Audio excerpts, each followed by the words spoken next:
What's up, guys? This is JTQ9 of LVT, and welcome back to the channel. Guys, I apologize. I have not posted a video in a long time, and it's just work and family and just life got in the way, and we have a lot to catch up on, a lot of exciting news to talk about before we get into our week one fights against GT40 and then GOMV and then Salty. As you can see in the thumbnail that I'm kind of leaving up there, we had two incredible milestones, well, at least in my MCOC career, where in season 54, although we didn't get World Champion that season, I think we finished second, or I think we finished third actually that season. Our battle group was the first, as far as I know, the first battle group in Alliance War history to go deathless. Our battle group did not die once the entire season.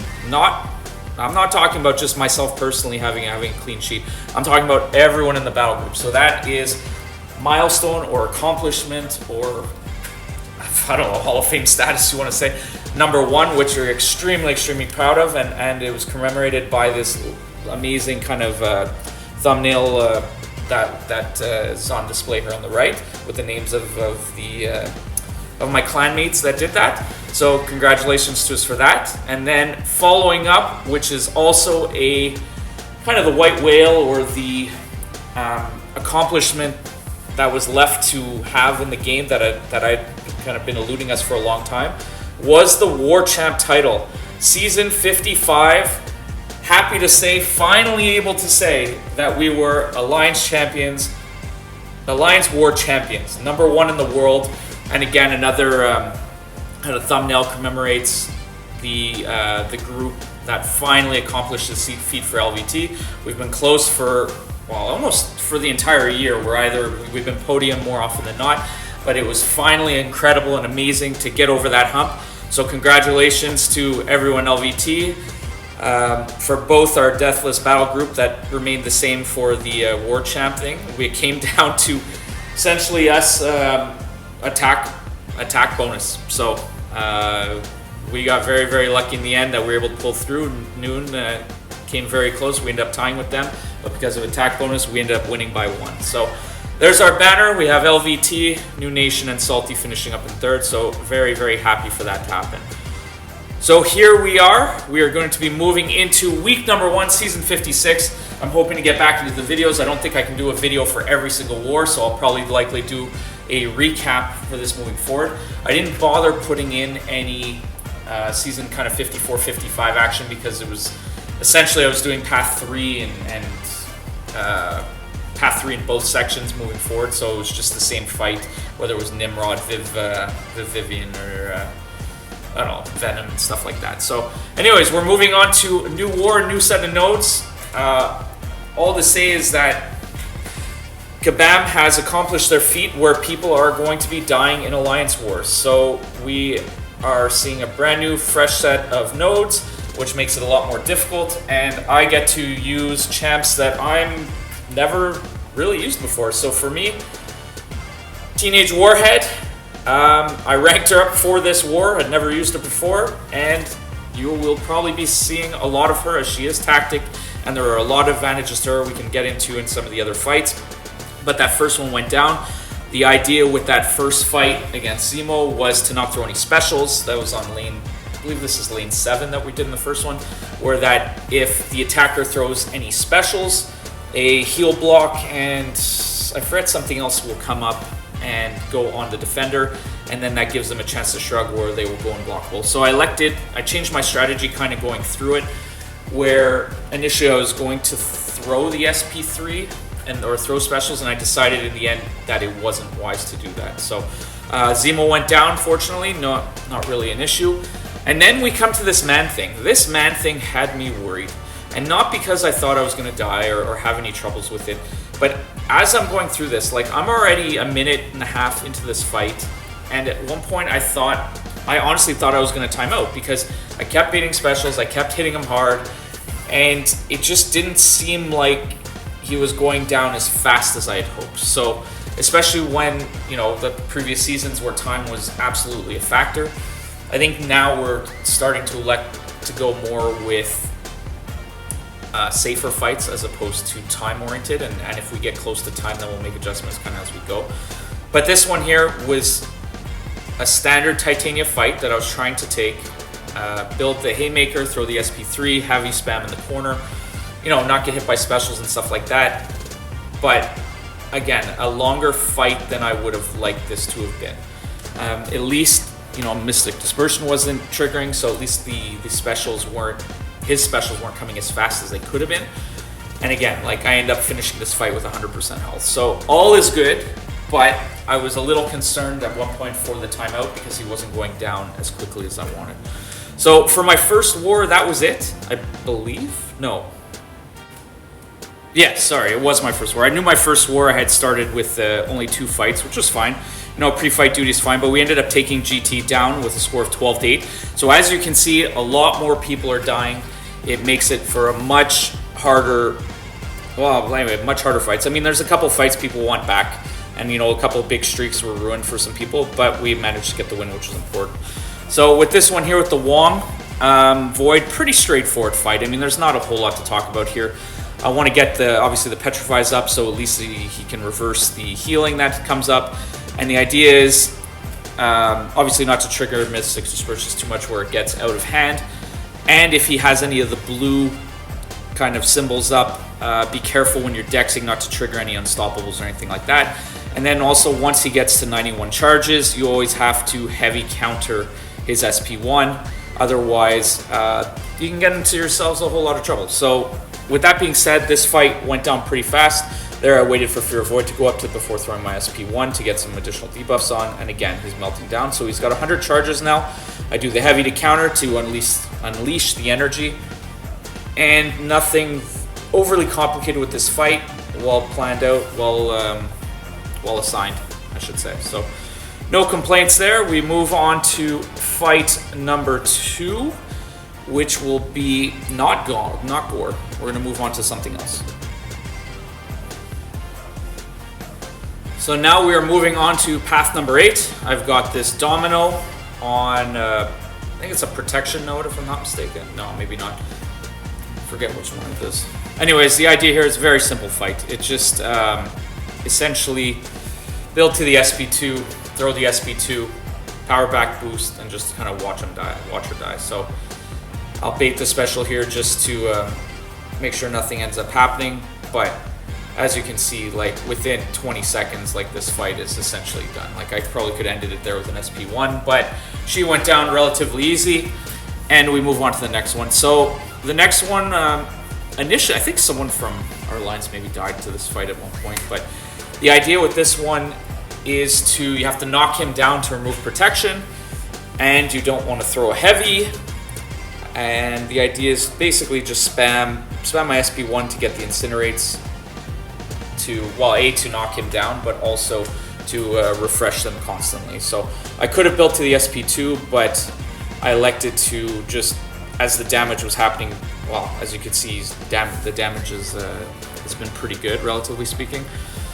I've left it just with the SP1, as you see then the knockdown happens. So I was, for the most part, trying to push him to an SP2 to Dex X. That's a little bit safer.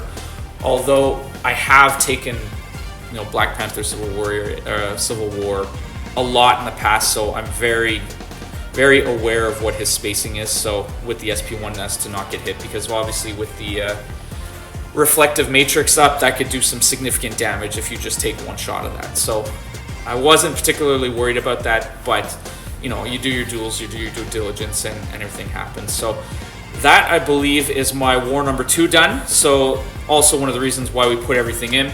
GOMV, we ended up, it wasn't even close. I mean, it was unfortunate they matched us. I think they were P1, potentially P2 alliance. I don't remember, but that's what some of the guys were saying. So anyways, now, we're still 2-0, and I'm still deathless after 5 fights. So we will take that. We add that to our streak. So this next one here, this Red Skull was a bit of a pain. So I have fast forwarded this pretty significantly compared to the rest of the fights, because this was a close one. You're gonna see. I think when he gets down to about 63-64% health, I essentially have no health left, and we're gonna be scrambling to try to salvage this, because The idea was with Terrax, initially, well, here, let's go to that story. So the option for me here was to either take it with Gladiator or Terrax.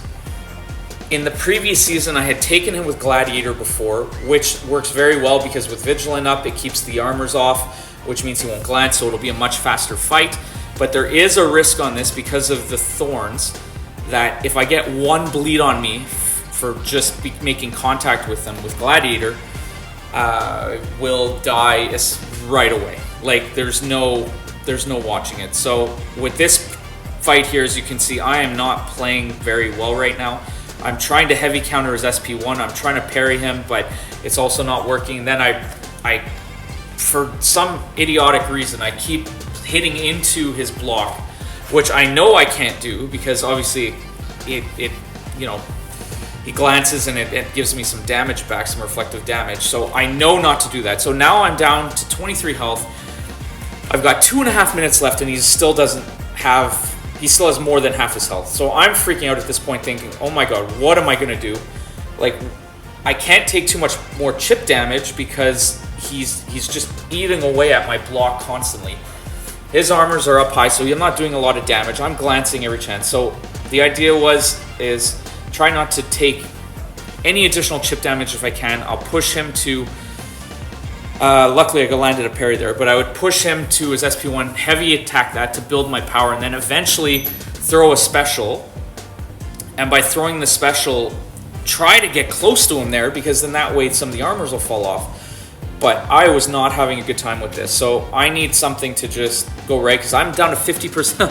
I didn't even realize this. 18% health, I'm down to 17 with he still has half his health. Oh boy. So finally I start to get some armor ups on him.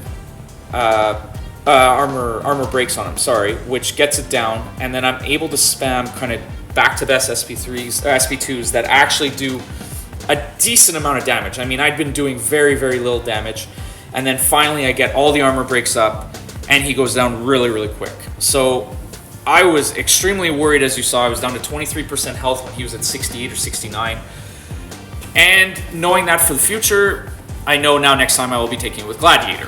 Even though there's more risk, there's no chance of timing out, and the fight could be done relatively quickly. So anyway, we move on to this Atuma strike counter. So I had dueled this one probably for close to an hour. I was trying to find the best way to maximize my strike count while maintaining power, but the one part of the plan that you can't practice for on this was when he has I think it's like a 50% chance for an auto block when he's not like parried. So obviously, like when he throws a special at me when I'm trying to attack it, he auto blocked every single one of my counterattacks on his SP1 except for one, which also means it puts him unblockable, which messes up with the pattern I was going to do. So initially the pattern I was going to do to maximize my power gain and to be able to throw specials consistently to get, you know, his hydration down, and also I'd figured out that I could get myself back to an SP2, was something similar, like where I would do parry heavy, and then like parry medium, light, and then he would throw a special. I would medium, back out, and hopefully have the unblockable, and then rush in and do medium, light, throw the special. And that would give me a significant amount of power gain while resetting my counter and kind of maximizing the damage. So, but fortunately he went down. There's no, anyway, worst comes to worst, you don't gain power, you do medium, you get the incinerates up and you go from there, and there's other ways to do it, but fortunately I was able to do enough damage and get enough specials off that the fight went down relatively quick. Now, so we get to the Chavez, and she starts throwing, like you just saw there, and like random heavies, which is so typical of Chavez. I had the fight, I thought, under control, and now all of a sudden it's like, okay, well, oh, there we go, another random heavy. So now she's got 2 negative zones up. So that means if she's gonna throw her SP2, like right now, she would be unblockable. And I believe I had an invul boost on just in case, but still, you never want to mess around with that in the past. That's where it can get dicey. But I managed to string together a combo with the striker and then end a combo with a special to then put her out of her misery. So for me, that's another one. That's another, oh no, sorry, excuse me. I have one more fight. So I've got this Jabari. So the purpose of this one. So the beauty about, I didn't really talk about it before, but with Negasonic Teenage Warhead, one of the advantages with her is that her parry is passive and her incinerates are passive. So they don't count as debuffs being shrugged. Like right now when the fatigue gets on, initially I was trying to keep my my combos to a minimum so the fatigue doesn't go on, so she doesn't get those charges, everything like that. But the idea was to try to push her as much as possible to an SP2 and to avoid having her throw the SP1 with the 100 charges up, because obviously you can't dex out of the way with that and there can be some issues. And out of nowhere she got up to the 900 charges essentially without throwing the SP1. So anyways, unfortunately with Salty, we gave this one to them. They didn't have a good war. We didn't have a good war. There's a couple of fights we would like to have back. But at least I was able to clear my fights as well. So at least I'm doing my part as much as I can. And we will continue plugging away and see what happens for this season. I mean, coming as defending champs, you know you have a target on your back. People always want to beat LVT I mean, same reason why we want to beat other alliances as well. So, but I'm happy to say that war is back. I would like to start making more videos again. Let me know if you've made it this far and if what other leave a comment and let me know what other content you'd like me to do if I'm able to find some time to do something. So anyways, thank you all for tuning in. Congratulations again to LVT for 2 different things. BG1 for the first Deathless Battle group in history, as well as for us being the Season 55 War Champs. Alright, thanks guys, take care, we'll see you in the next one.